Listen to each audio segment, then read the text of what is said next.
Welcome to another Photoshop tutorial from tutorbid.com. This tutorial is going to show you how to create an image with selective desaturation or selective color. So in this image I want to desaturate everything except for this bow, which I want to keep bright red. So let's jump right into it. First thing I want to do is select this bow, and there's lots of different ways to select something. You can pick the way you like the best. I'll show you the way I'll do it for this one.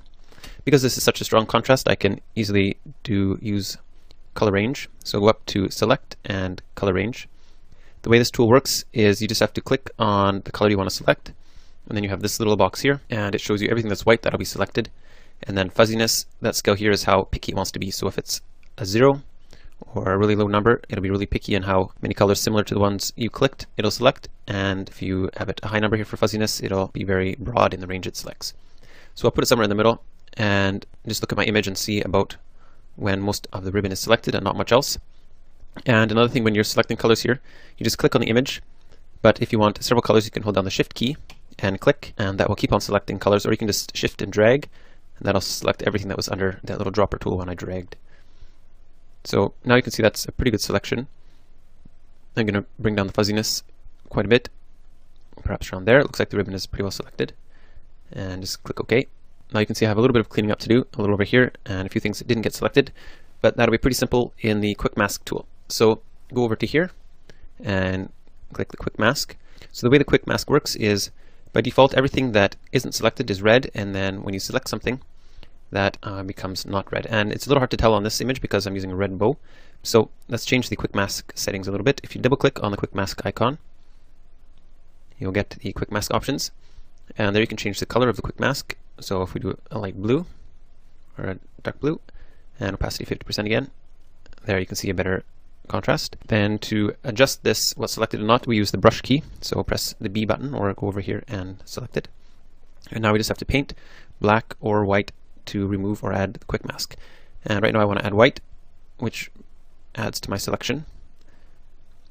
So I'm just going to go in and paint all these areas that didn't seem to be selected, and it'll add them to my selection. And you want to zoom in to 100% at least, perhaps 200%, to get a reasonably accurate selection. For most images, if you're going to print it on a little card or a Christmas greeting card or something, 100% is probably close enough to zoom into, depending on how large your image is, I suppose.